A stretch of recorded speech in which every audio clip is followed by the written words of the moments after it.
সৃজনার্বুদারাধিত পাদযুগং যুগধর মধুরন্ধর পাত্রবরম সৃজনার্বুদারাধিত পাদযুগং যুগধর্মধুরন্ধর পাত্রভরম বরদাভয়দায়ক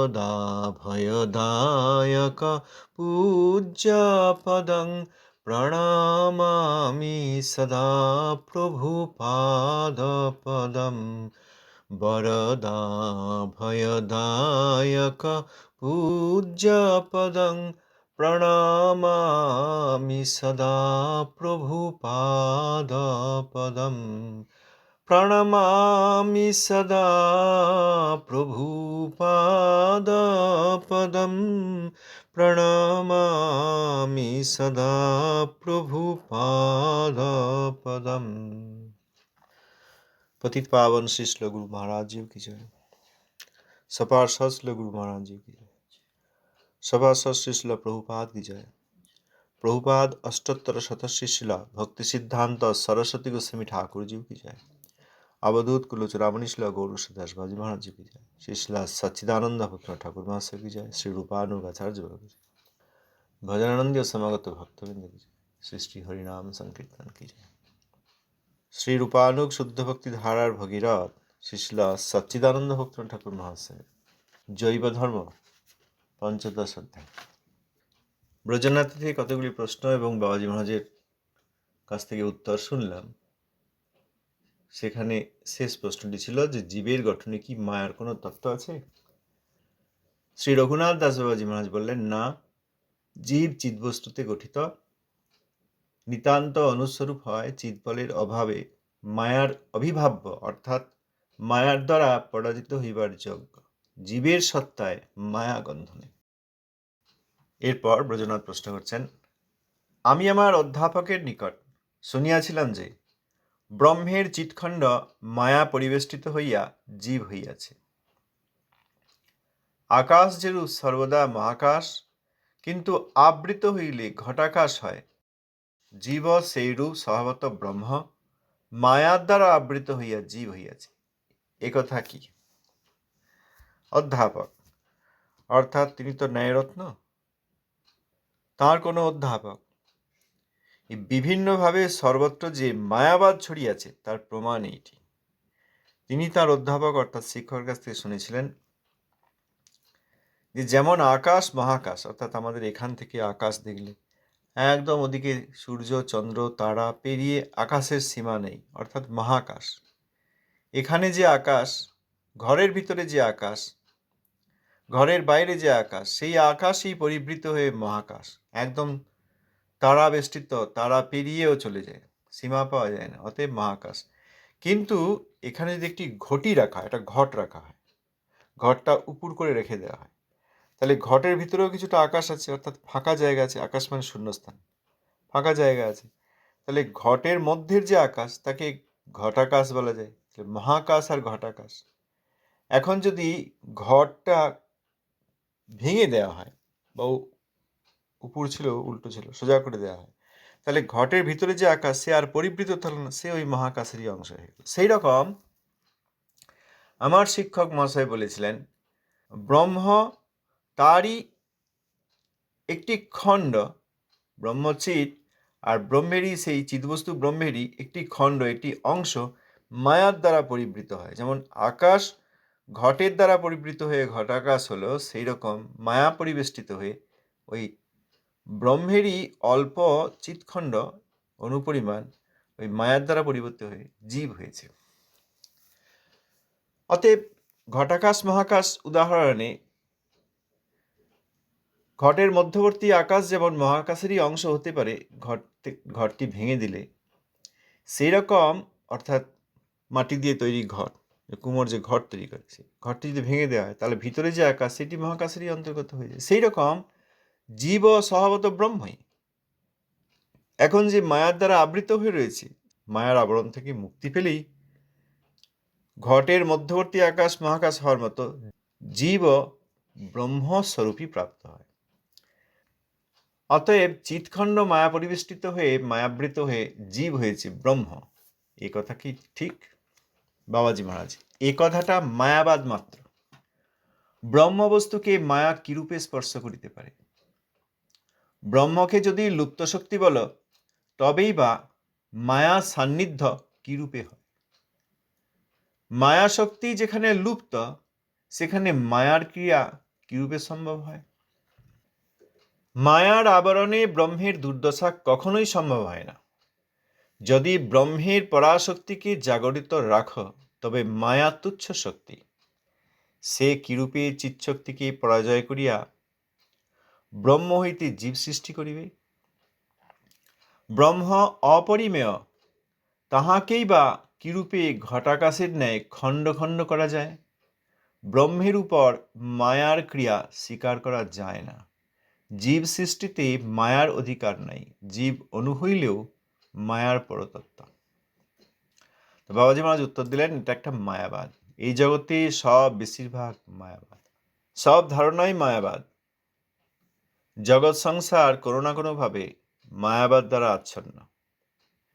যাঁরা ব্রহ্মে বিলীন হতে চান, যাঁরা ব্রহ্মকে মায়ার অধীন মনে করেন, তাঁরা তো মায়াবাদী অবশ্যই।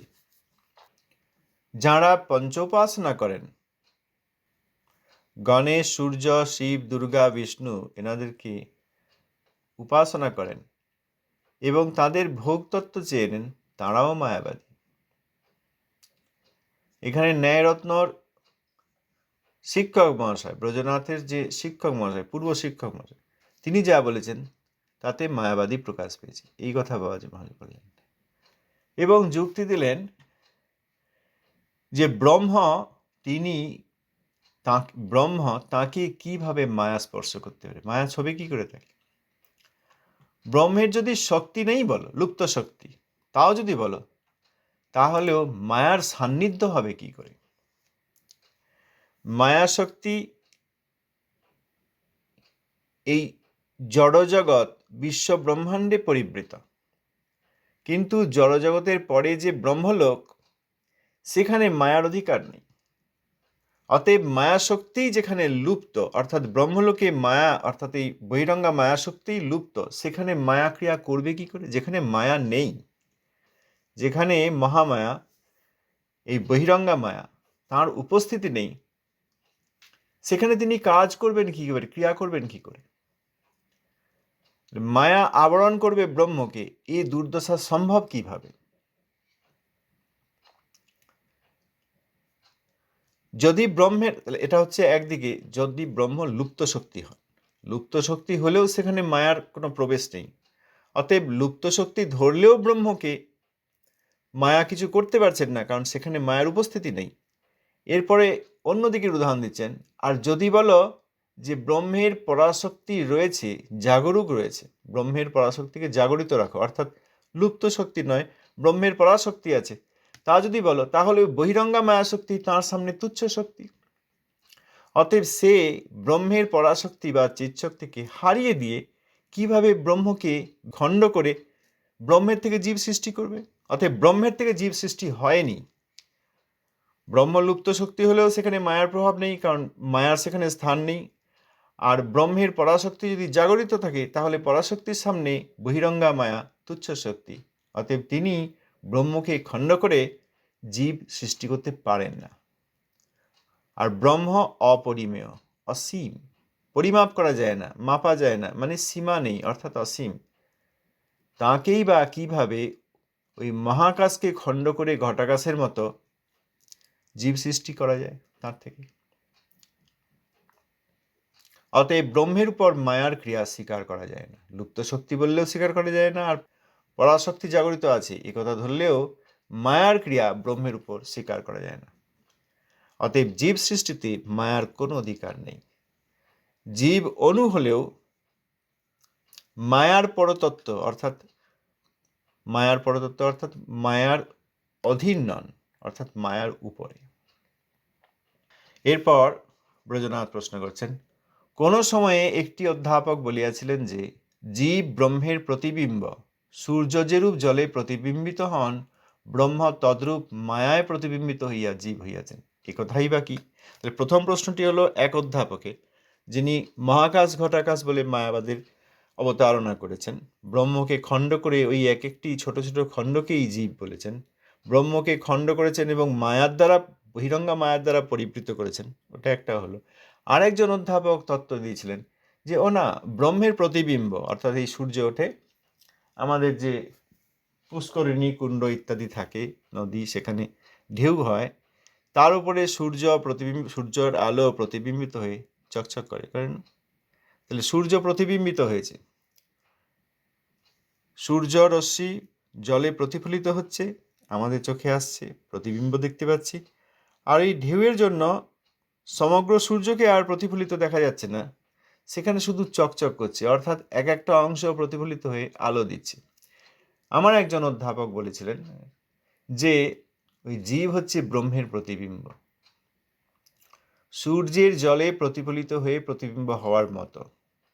অতএব ব্রহ্মই, তিনি বলেছিলেন যে ব্রহ্মই মায়াতে প্রতিবিম্বিত হয়ে জীব হয়েছেন। এই কথাই বাকি।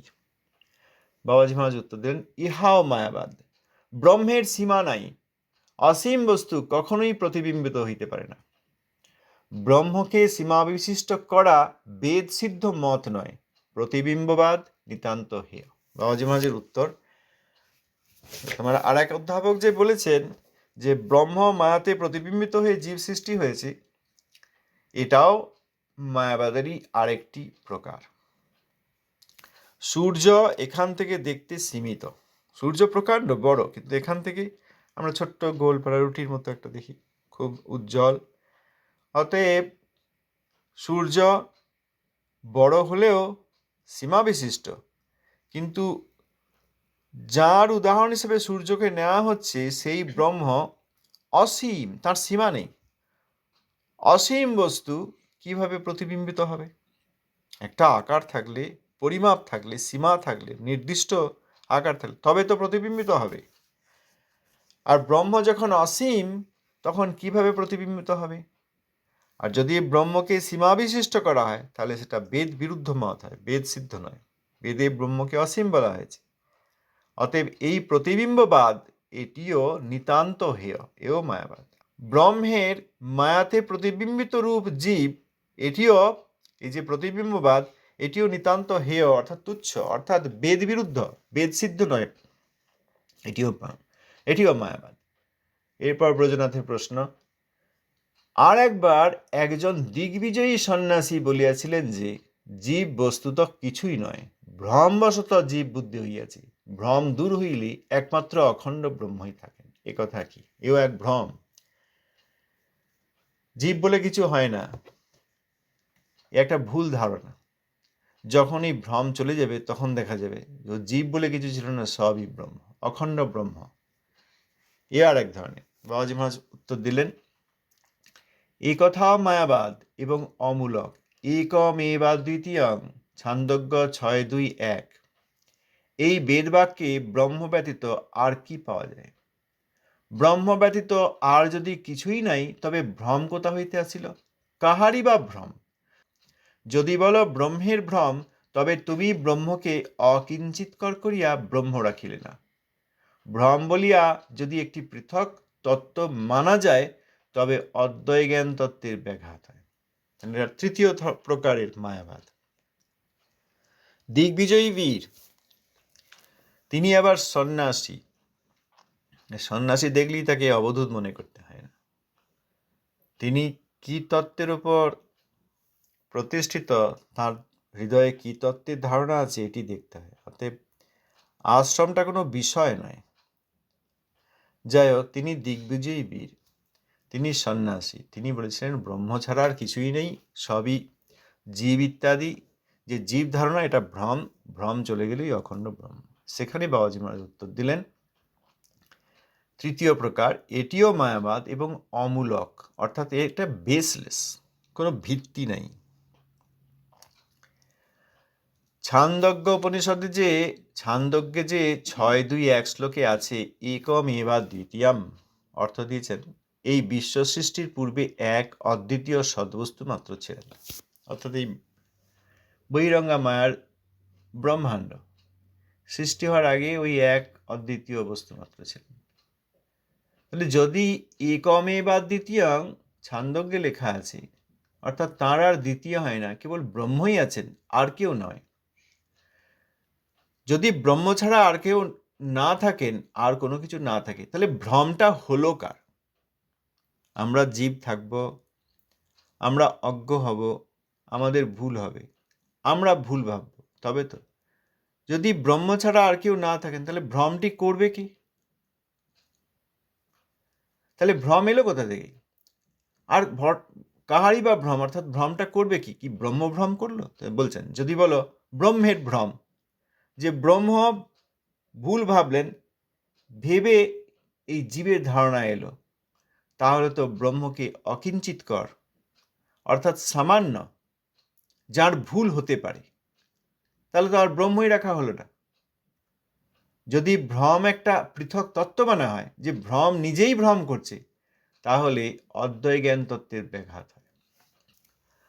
ব্রজনাথের প্রশ্ন, একজন ব্রাহ্মণ পণ্ডিত কোনো সময় এই নবদ্বীপে বিচার করিয়া স্থাপন করেন যে জীবই আছেন, তিনি স্বপ্নে সমস্ত সৃষ্টি করিয়া তাহাতে সুখ দুঃখ ভোগ করিতেছেন, স্বপ্নান্ত হইলে তিনি ব্রহ্মস্বরূপ।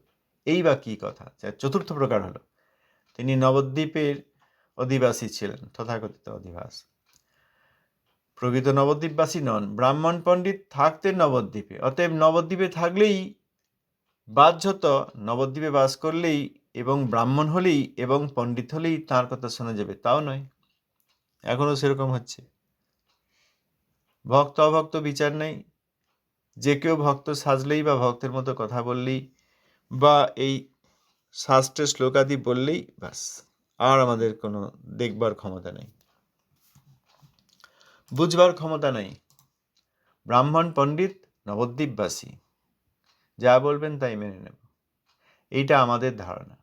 ব্রজনাথ এর আগে যেসব সংজ্ঞাদি করেছেন, সেখানে এরকম একজন ব্রাহ্মণ পণ্ডিত নবদ্বীপবাসী, তিনি বলেন, তিনি স্থাপন করেন, অর্থাৎ যুক্তি আদি দিয়ে প্রমাণ করেন, বিচার করে স্থাপন করেন, অর্থাৎ পণ্ডিত্য তথাকথিত কিছু শ্লোকের অংশ লোকালি, আঞ্চলিকভাবে নিয়ে তিনি একটি মত স্থাপন করেন। সেই মত ছিল যে জীবই আছেন, ওই স্বপ্নে সব সৃষ্টি করে, তাতে সুখ তাতে দুঃখ, স্বপ্ন ভাঙলেই আর সুখও নেই দুঃখ নেই। যেমন আমাদের অনেক স্বপ্ন দেখি, খুব দুঃখের ভয়ের স্বপ্ন দেখি, ঘুম থেকে উঠে বাবা বাঁচা গেছে, এতক্ষণ যা দেখছিলাম সেগুলো সত্যি নয়, হলে কি সমস্যা হতো।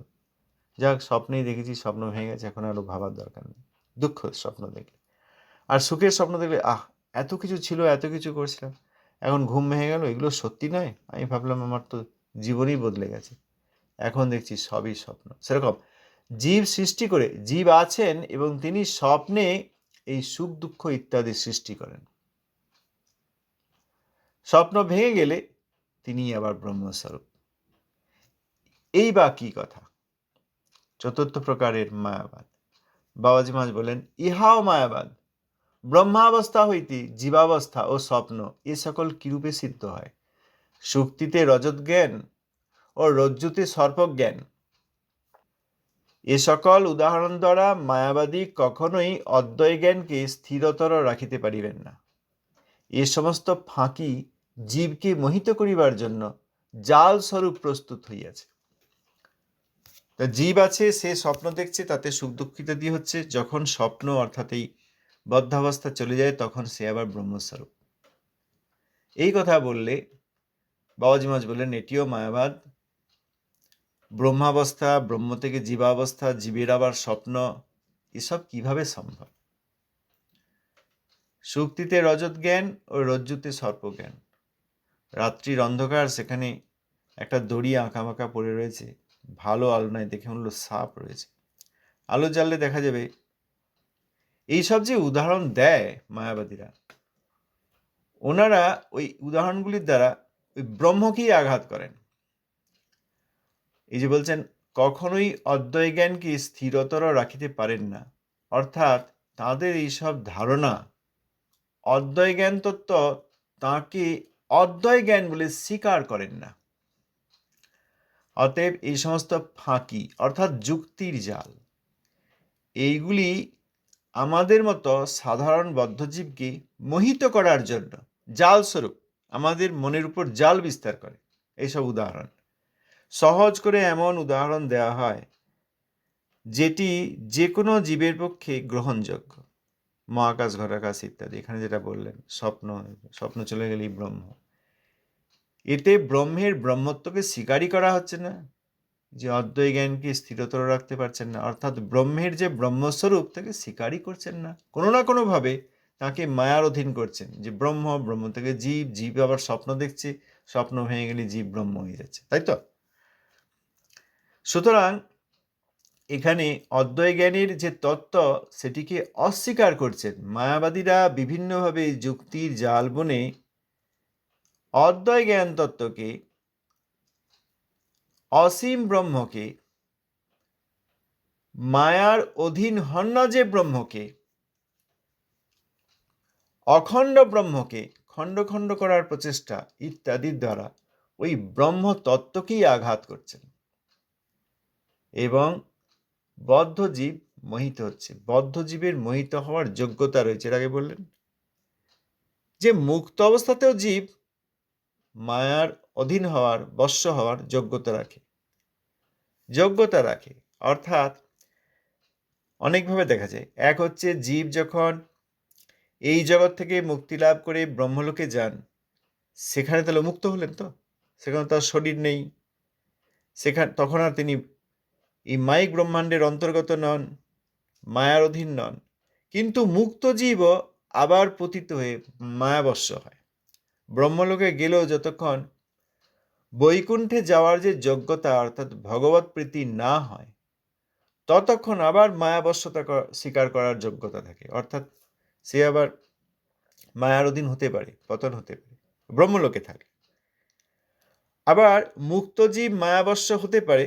মুক্তজীব মায়াবশ্য, সেখানে আরেকটি উপায় হচ্ছে মুক্তজীব ব্রহ্মলোকে না গিয়ে তদুপরি যদি বৈকুণ্ঠে প্রবেশ করে, তাহলে বৈকুণ্ঠের যে যোগমায়া শক্তি, পরাশক্তি, ভগবানের চিৎ শক্তি, তাঁর অধীন থাকে। জীব কোনো না কোনো এই দুই তত্ত্ব মায়ার, যোগমায়া, মহামায়া, কোনো একটি তত্ত্বের অধীন থাকবে। কারণ জীব খুব সামান্য বস্তু, সামান্য শক্তি। চিৎ শক্তি হলেও সামান্য শক্তি, অল্প শক্তি। এই জন্য অসীম যোগমায়া বা প্রকাণ্ড মহামায়া, এই দুইয়ের একটির অধীন থাকবেই। এখানে যে বলছেন, এ সমস্ত ফাঁকি জীবকে মোহিত করিবার জন্য জাল স্বরূপ প্রস্তুত করা হইয়াছে, এইটি আমাদের মতো বদ্ধ জীবের জন্য। যেমন মায়াবাদ হলো, সেই রকম ভক্তির অভিনয় করে বা ভক্তের অভিনয় করে বহু বদ্ধ জীবকে এই জগতে মোহিত করা হয়। চারিদিকে যত ভক্তি এবং ভক্তের নামে কিছু চলছে, অধিকাংশ বাই ডিফল্ট, অধিকাংশ, বেশিরভাগ, তার থেকেও বেশি সমস্ত ভক্তি বিরোধ বা অভক্তি, হয় অভক্তি নয় বিশেষ করে ভক্তি বিরোধ। সব প্যারিটি আছে, একই ধরনের। কারণ বদ্ধজীবের জগতে মায়াবাদ ছাড়া আর কিছুই নেই। মহামায়ার অধীন যখন বদ্ধজীব, তখন মায়াবাদেই আমরা আকৃষ্ট হব কোনো না কোনো ভাবে। এখানে 4 প্রকারের মায়াবাদের কথা বললেন, কোনো না কোনো ভাবে, এটি স্বাভাবিক। আবার একটু ভক্তির দিকে যদি আকর্ষণ দেখাই, সেখানেও ইহলোক পরলোক, সেখানে ভোগাদি বা খুব অল্প সংখ্যক আত্মার জন্য ব্রহ্মলোক মুক্তি, এই পর্যন্ত আমাদের যাওয়া আসা, আমাদের ধারণার এই পর্যন্তই সীমা। সময় হয়ে গেছে। ধন্যবাদ, প্রণাম। আগামীকাল পরবর্তী অংশ। কারো কিছু বলার থেকে বলতে। জয় গুরুদেব।